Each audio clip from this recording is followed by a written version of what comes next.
Saludos mis hermanos, mis hermanas, estamos ya cerrando la semana y lo estamos cerrando de una de las mejores maneras que podemos hacerlo, porque estos capítulos que ya la temática la hemos inaugurado, pero realmente representan algo muy importante para la enseñanza no solamente del Antiguo Testamento, sino la enseñanza de este ciclo que hemos venido analizando de la monarquía en Israel.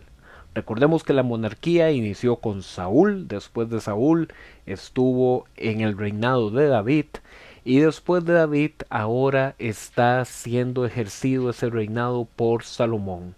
Y durante todo ese tiempo hemos analizado todo tipo de circunstancias políticas, intentos de usurpar ese trono en Israel por los hijos de David, por los descendientes de Saúl.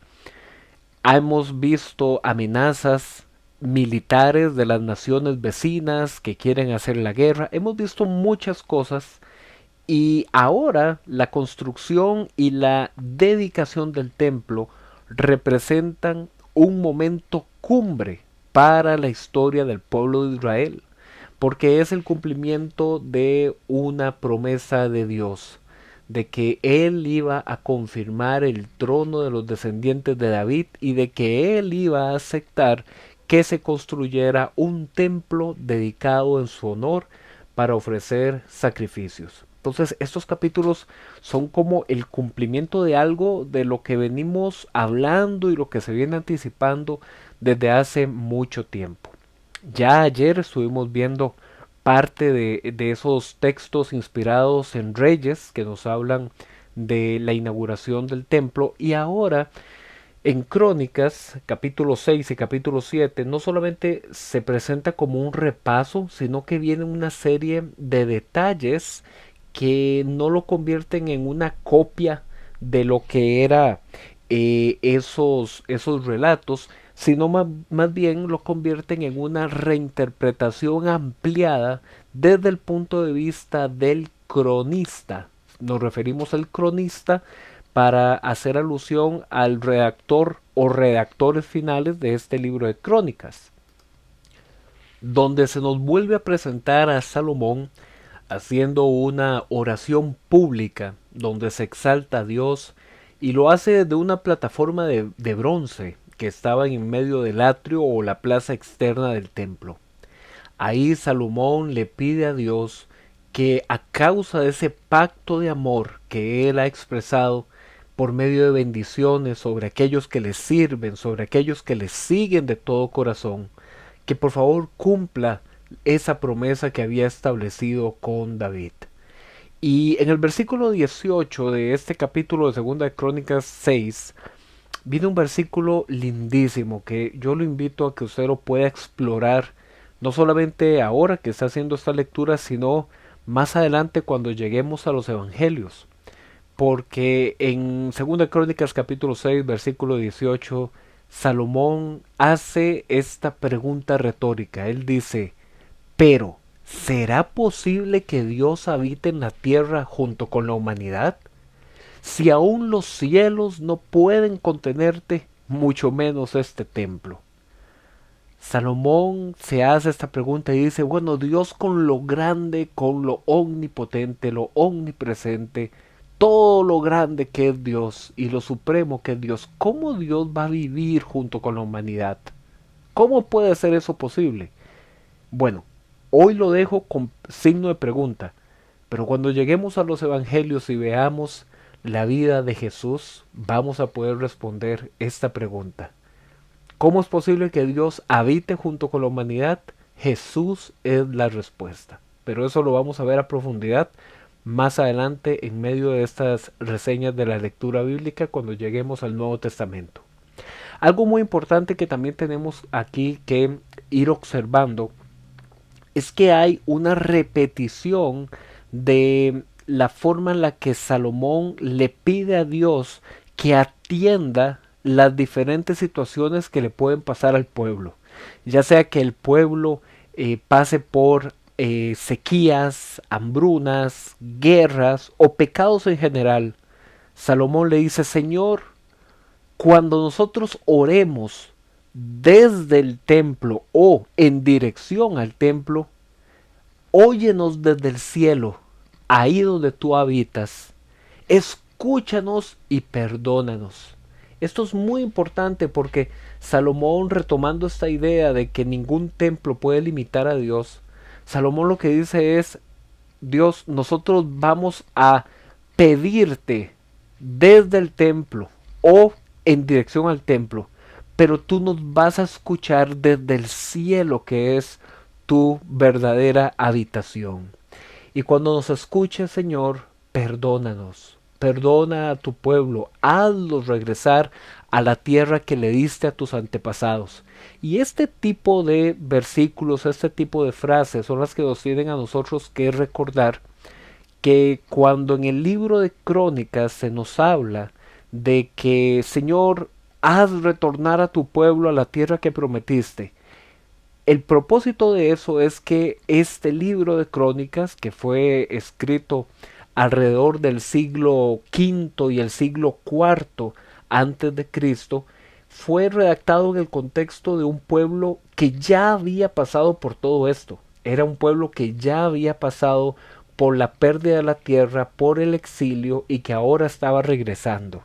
Y entonces aquí se le vuelve como a dar este recordatorio y se nos presenta lo que algunos han denominado como un pacto condicional, porque se recuerda que este pueblo puede llegar a ser castigado. Y esto es como un anticipo del resto de la historia que vamos a ver en este libro. En 2 Crónicas capítulo 7, a diferencia de lo que ya vimos en el libro de Reyes, se nos muestra una serie de manifestaciones sobrenaturales que hace Dios al momento de la celebración de los 14 días de dedicación del templo. Se nos indica que cuando Salomón terminó su oración, fuego descendió desde el cielo y consumió el holocausto de sacrificios que estaban dando, y que además el templo se llenó de la gloria del Señor de tal modo que ni los sacerdotes podían entrar en él. ¿Le recuerda a algo toda esta escena? Bueno, si no lo vio, se lo voy a explicar para que lo recuerde, que hay conexiones con cosas que ya hemos visto. Esta escena donde hay un templo que está siendo escenario de la manifestación del fuego del cielo y de la presencia de Dios que llena con su gloria todo un lugar, ya lo hemos visto en la manifestación del monte Sinaí. Cuando en el libro de Éxodo Dios se manifiesta en la cumbre del monte Sinaí, se manifestó con fuego y su presencia era tan fuerte que nadie podía tocar ni subir al monte Sinaí. Esto es una conexión que nos permite interpretar que ahora el templo se convierte como en ese segundo monte Sinaí, un lugar donde el pueblo puede tener acceso a la presencia del pacto con Dios. Esta escena también nos recuerda la manifestación con una columna de fuego y gloria de Dios cuando se hizo la inauguración del tabernáculo. Cuando Moisés y Aarón en Levítico capítulo 9 versículo 23 y 24 bendijeron al pueblo, fuego vino del cielo y también el tabernáculo se llenó de la gloria de Dios. Esta escena entonces es una forma de recordatorio de decir, el Señor habita aquí en su presencia. Su nombre reposa aquí y aquí se le puede adorar, aquí se le puede ofrecer sacrificios. Y se nos indica que cuando el pueblo vio todo esto, lo alabaron, se postraron rostro en tierra y cantaban diciendo, Él es bueno, su gran amor es para siempre. Dios se manifestó a Salomón en un sueño, se nos indica aquí en el capítulo 7, versículo del 10 en adelante, y se calcula que esto sucedió 20 años después de que ya Dios se le había manifestado a Salomón en otro sueño, que fue cuando le dijo, pídeme, y Salomón le dijo, te pido sabiduría. ahora 20 años después, Dios le afirma que Jerusalén fue aceptado y el templo fue aceptado como el lugar de adoración donde se le puede ofrecer sacrificios aceptables. En los versículos 14 y 15 de este capítulo se presenta uno de los pasajes más conocidos de este libro, donde Dios afirma que cuando el pueblo sufra calamidades, pero se arrepienta, entonces Él los perdonará. Pero que si el pueblo abandona el pacto para servir a otros dioses, entonces serán expulsados de la tierra y el templo será repudiado, incluso destruido. Vamos a recordar qué es lo que dice ese texto tan utilizado, tan conocido de Segunda de Crónicas capítulo 7 versículo 14. Y vamos a poner atención porque vamos a ver que en el contexto a lo mejor no siempre lo utilizamos de la mejor manera en la actualidad. Dice así, versículo 14: Si se humillare mi pueblo, sobre el cual mi nombre es invocado, y oraren, y buscaren mi rostro, y se convirtieran de sus malos caminos, entonces yo oiré desde los cielos, y perdonaré sus pecados, y sanaré su tierra. Ahora estarán abiertos mis ojos y atentos mis oídos a la oración en este lugar, porque ahora he elegido y santificado esta casa para que esté en ella mi nombre para siempre, y mis ojos y mi corazón estarán ahí para siempre. Y si tú anduvieres delante de mí como anduvo David tu padre, e hicieres todas las cosas que yo te he mandado, y guardares mis estatutos y mis decretos, yo confirmaré el trono de tu reino como pacté con David tu padre, diciendo, no te faltará varón que gobierne en Israel. Bueno, como pueden ver en esta lectura, he hecho algunos énfasis en algunas frases muy importantes que nos tienen que hacer entender que el contexto de esta proclamación de Dios a Salomón tenía que entenderse como dentro de las condiciones del pacto con Israel. No sería del todo correcto que nosotros tomemos este pasaje de restauración de la tierra como una promesa de garantía eterna de que puede agarrarse y aplicarse a cualquiera de nuestros países en la actualidad, como si fuera una forma de decir, si mi pueblo se humilla en Costa Rica o si mi pueblo se humilla en Colombia, en México, en Argentina, en el país que sea, entonces Dios nos va a restaurar. Ojo, ojo, vamos a tomar esto despacito y con buena letra. Cuando nosotros leemos, y lo acabo de hacer y puse el énfasis en algunas frases, esta declaración de que un pueblo que se humilla, que invoca el nombre de Dios, que ora, que lo busca, que se convierte en sus malos caminos, tiene que ver con la restauración a la tierra donde está ese templo, a la tierra que está en ese pacto en ese momento. Entonces tiene que ver con una promesa al trono de los descendientes de David. Pero eso no deslegitima o eso no anula que claramente nosotros podemos utilizar versículos como este para pedirle a Dios por nuestros barrios, por nuestras provincias, por nuestros países. Claro que lo podemos hacer, pero cuando lo hacemos apelando a la misericordia de Dios, apelando a la gracia de Dios. No lo hacemos como una forma de receta dentro del pacto de una ley, sino que lo hacemos apelando al amor de Dios. Por eso es que este pasaje, que se ha utilizado muchísimas veces, con las mejores intenciones, eso no lo ponemos en tela de duda, pero que a la hora de analizarlo en su contexto histórico y analizándolo desde la narrativa bíblica, nos damos cuenta que lleva otro tipo de matices. Entonces, lo podemos utilizar para pedirle a Dios que perdone nuestra tierra y que nos sane, por supuesto, pero lo hacemos dentro de la misericordia y la gracia con Dios, no lo hacemos como un pacto de ley dentro de la condición que Dios había establecido con Israel, porque eso es otro contexto histórico.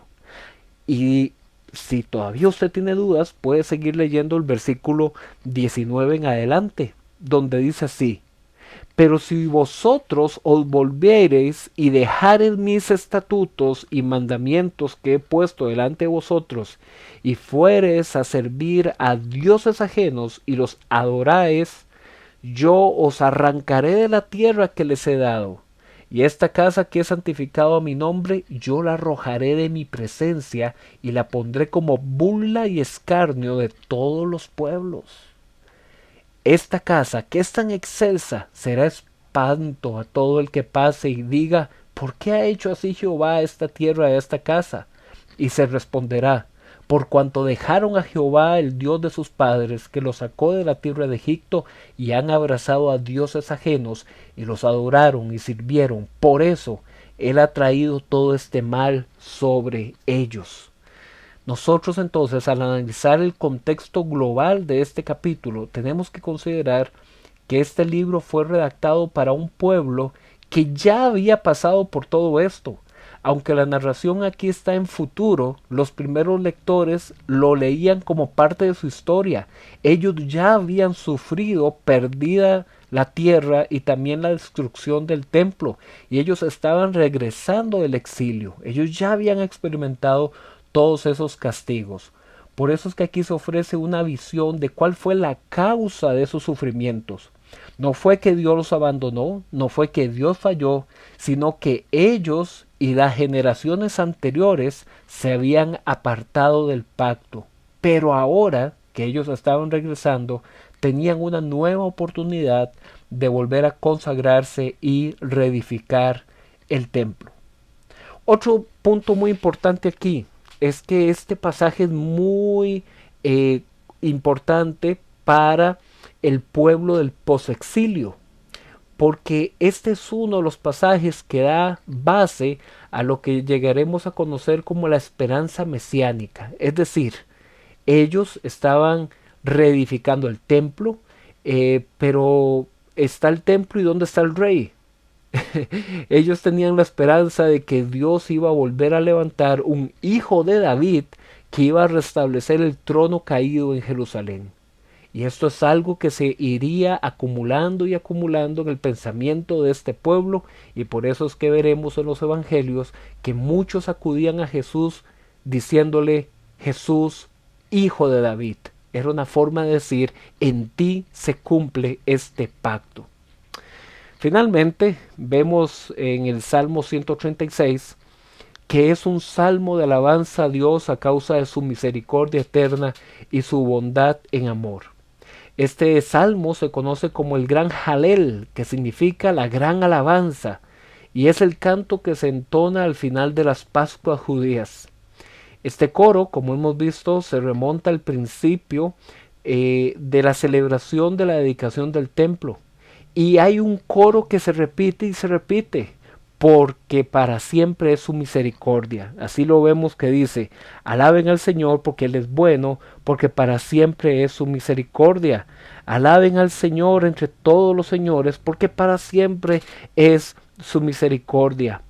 Alaben a aquel que pastoreó a su pueblo por el desierto, porque para siempre es su misericordia. Y termina diciendo: alaben al Dios de los cielos, porque para siempre es su misericordia. Este es un coro que se cantaba en alternancia. Los levitas lo iniciaban y el pueblo respondía. Y es un coro que recuerda las obras de Dios en favor de la creación y sobre todo en favor de su pueblo. Y esta palabra que tanto se repite, misericordia, misericordia, es la palabra hebrea Hesed. Y Hesed hace alusión a que Dios es bondadoso, Dios es leal y sobre todo Dios es amor para perdonar a su pueblo. Qué hermoso terminar así la semana. Este, como les dije, es uno de los pasajes más importantes del Antiguo Testamento. Mañana vamos a continuar con algunos salmos y después vamos a continuar con la historia de Salomón. Nos vemos.